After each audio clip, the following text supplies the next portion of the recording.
gonna roll with the full opening cinematic in the first few minutes of the game, so you guys can see how it kind of starts off. Just to set things up, Halo ODST timeline-wise takes place right kind of in the middle of Halo 2. If you think back on the story of Halo 2, there was the Prophet of Regret and the Covenant cruiser hanging over New Mombasa.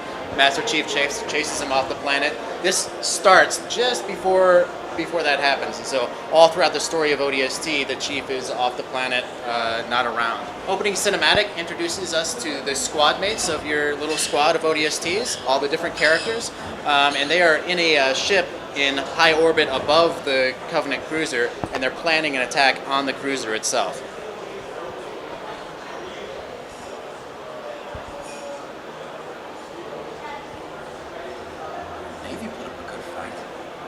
Of course they did. It's Earth.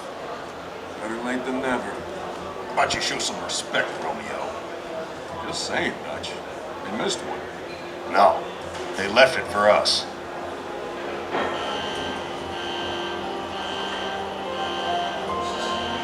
You know the music. Time to dance. Beautiful. Pause. Now.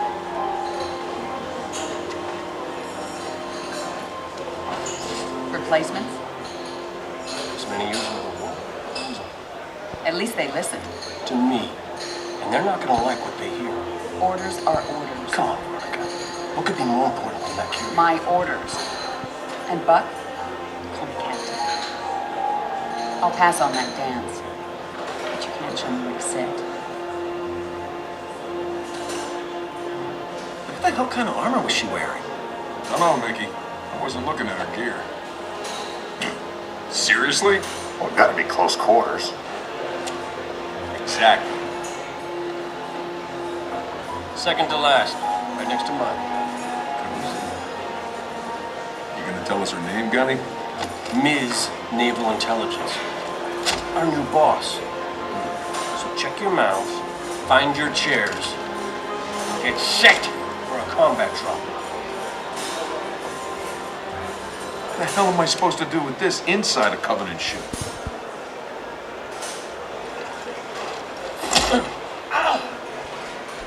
Wake up, Buttercup. Relax, rookie. You don't mean nothing. Besides, now's one of those times. Pays to be the strong, silent type.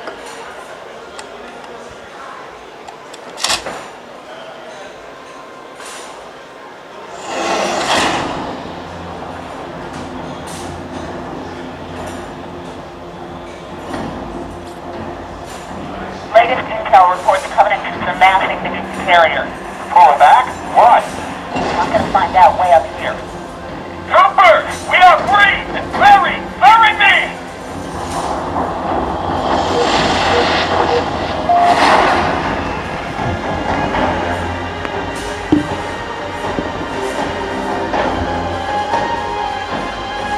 I take it back. Navy got his butt kicked. Hey, Romeo. Remember when I told you to shut your mouth? Yeah? Consider that a standing order.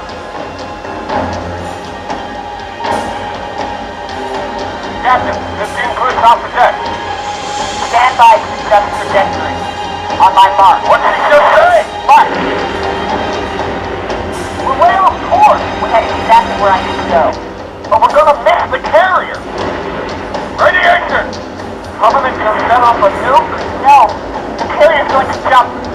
It's a slipspace recognition! EMP! Losing power! They both their suits! We're going in hard!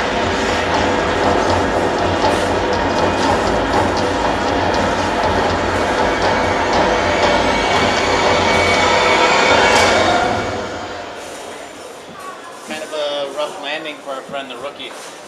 And if you noticed, about halfway down during the drop, Captain Dare changed the mission orders and diverted them away from the cruiser because she has her own mission down on the ground.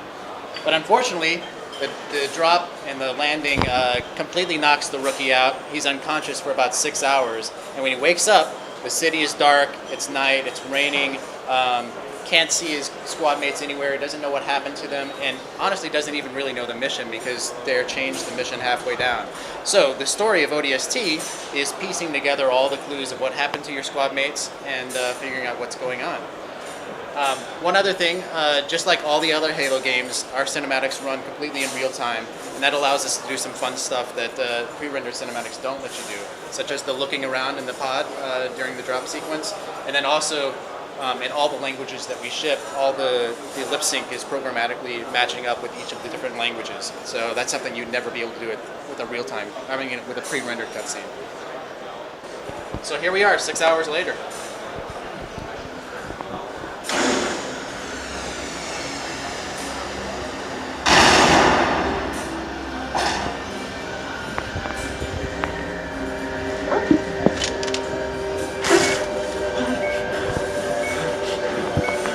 ODSTs are special forces badasses in this future fictional Halo world. If you played Halo 2 or 3, it's probably been at some point in time you might recall them dropping down and running alongside Master Chief as an ally. Playing as an ODST is a little different than being a Spartan though.